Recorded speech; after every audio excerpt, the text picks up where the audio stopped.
Ciao Juventini, this is the AJC. I'm Alberto and I have all the news circulating around Juventus, all right? We have some breakdowns in potential moves. Juventus playing hardball with young prospects and some key news around one of our key players, but we're going to get the lowdown on where it actually stands. And then one of our targets apparently is trying to break our hearts. Instead, he makes it a great Friday, all right? So all that and much, much more right now. Like the video, subscribe to the channel. Let's rock. We're going to get into this and kick things off with Leonardo Bonucci. So all set for a move to Union Berlin. Bild out of Germany was coming out saying this deal could be done very, very soon within a matter of hours. And then all of a sudden, Di Marzio comes in and says, not so fast. Things are getting complicated. They're not broken, but they're complicated. You would have to think that this has everything to do in which the severance package Bonucci is looking for from Juventus. And you have to think that Juve is looking at getting in, even if it's a little bit,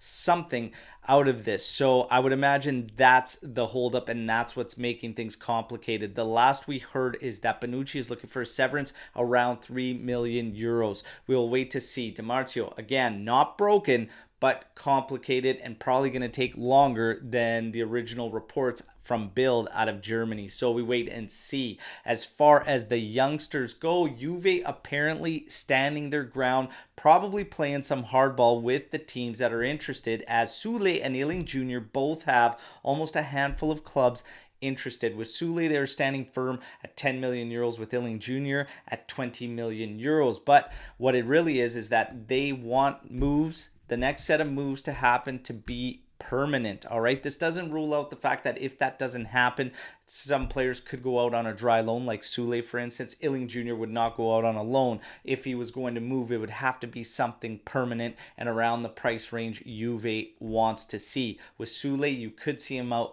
on a dry loan, but again, they are pushing for any final moves now in this last week and a bit of the mercato to be permanent. So that's where they stand on that one, all right? Now, we have Chiesa to Liverpool, rumors swirling up. You all saw my short, I take it, in my thoughts and whatnot, and I'll reiterate them right now. Number one, Klopp has come out and said that Mo Salah is not going to be moving and they are committed to him in full. And if something were to come in for Mo Salah, the answer would be no from Liverpool, all right? And the rumors surrounding Chiesa were just that. If Salah moves, Liverpool could come in and it'd be around the 60 million euro price tag, and it would be difficult for Juventus to say no to that. I actually don't think that would be the case. So hypothetically speaking, even though we know that Klopp has said Salah is not moving, I actually truly believe, and it's funny that the arrogance that comes around the Premier League and whatnot, and we're seeing them also be super hypocritical now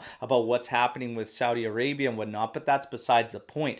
Not every player wants to play in England, and I truly believe that that's the case for Federico Chiesa, all right? I don't believe he has any interest in going to England, at least not right now.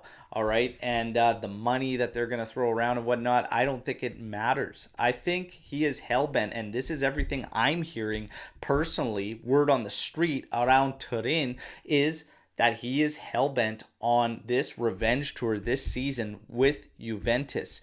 And we saw it in his first goal celebration, in the first goal of the season, scored by Juventus, scored by him, in his celebration and his reaction. He is set to turn the heads of the critics. All the critics that have doubted him, all the critics that said maybe it was a flash in the pan just then and now is possibly done, and all the critics and maybe some fans who said we should be cashing in and selling him this summer, all right? So all the news is that he is set to turn some heads and kick off the revenge tour this season with Juventus, all right? So absolutely no worries, no fears there with Federico Chiesa. And honestly, I am here for this revenge tour, and I keep telling y'all, I have all the receipts kept about everything the Chihuahuas were saying about Juve and about Chiesa, all right? So Chiesa's on the same wavelength as me this season. It's time to say, "Te."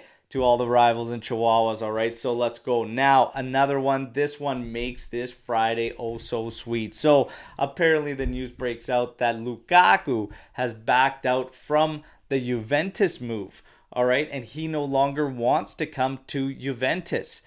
Break our little hearts is what he thinks is happening. Instead, happy Friday, everybody. No Lukaku coming to Juve. Let's rock. Let's rock, all right? Absolutely love it. Now, the truth is coming in from Mirko Di Natale, okay? It is not Lukaku that is backing out. The fact remains, a player would have to exit for him to come in. Not just any player, but it would have to be one of the bigger priced players.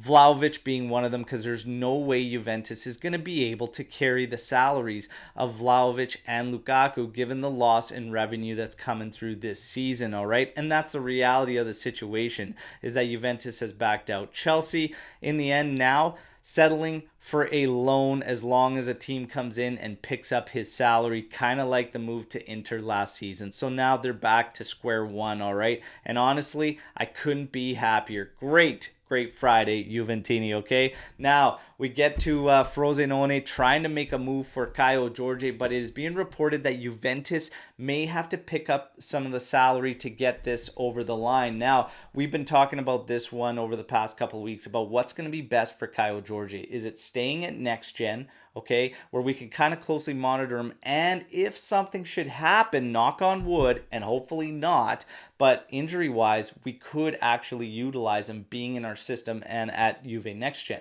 However, if he heads to Frosinone, that option would be out of there. However, would it be more beneficial for him to go there and get some serious minutes and whatnot? He may be one of those players that might be slightly ahead of the crew at Next Gen, and maybe heading to Frosinone would be a little bit better for him. Picking up the salary, a portion of the salary, I wouldn't be against either, because it would be seen as an investment. So ultimately, it's going to come down to those around him at Juventus. If they feel he is one of those players that is ahead of being at Next Gen, then you look at it as an investment for him and his minutes and get him over there. So it's going to be interesting to see what happens with Caio Jorge. I want to know what all of you would do in that situation if you were Juventus. Drop it in the comment section. Now, Rugani. We're going to finish up with Rugani. He is set to sign a contract extension, and what they're going to do is spread the salary out so that it brings it all down on the books. And honestly, I don't have a problem with that whatsoever. This guy has become reliable. He is more than happy to be 4th, 5th, or even 6th on the depth chart. And to be honest, over the past few years, he has been solid and reliable when called upon. There's been a drastic change in his game, not only his game, but also just the body language. He is no longer looking uneasy out there or nervous or shaky. He looks solid as a backup coming in, and I absolutely have no problems extending it, and especially if it helps us in spreading out the contract and lowering that. And if he's willing to do that, I absolutely see no problems with that, and it doesn't stop us from any future moves, future time, or future players. Dean Houston also set to stay with the first team, and again tipped off on the same thing that we tipped off on one of our live podcasts when Omer and myself were talking about the fact that Yildiz, Houston, and whatnot, they received first team numbers, serious numbers, not those high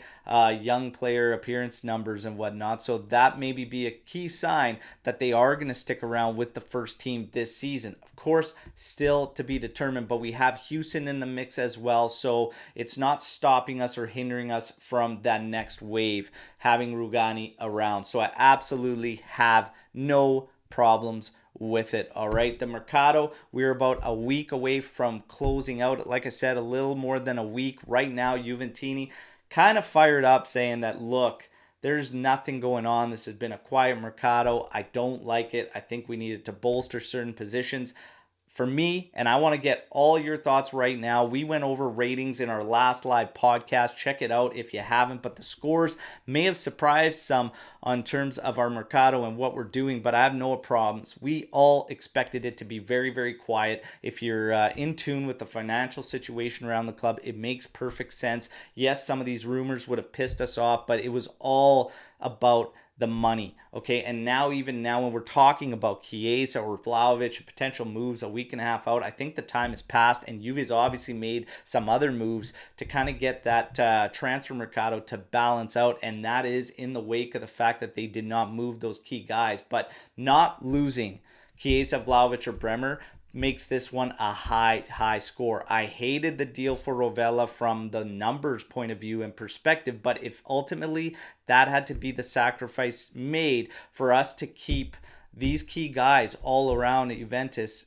then I like it. And I actually am fine with this particular team going into the season. You guys know the drill, though. Let me know what you think about the mercato. Is it as expected? Are you disappointed? Did you expect a few pieces more or whatnot? And I know that we could rag on the team for not selling certain guys. McKennie seems to be public enemy number one, but he did refuse 3 clubs. So what can you do in that situation if you're Juventus? It's not just a matter of finding a deal for him and finding a club. The players have to accept too. So ultimately, all in all, McKennie, a rotational piece, another sacrifice I don't mind making. It would have been great to sell him. However, it is what it is. We did find solutions for Kulishevsky, Zakaria, and Artur. That's positive. We still have some youngsters to deal with, but I do like our roster going into the season. Let me know in the comment section what you think. All right, I got another daily update video coming for you tomorrow, and then Sunday we get to business. All right, match week 2, Bologna. We're going to see what Motta and the crew has in store for Juventus, but ultimately I'm expecting another strong showing. But we're going to have the match day preview for you live, and then I got another watch along for you, all right? So stay tuned as always, and until next time, fino alla fine, forza Juve, ciao tutti.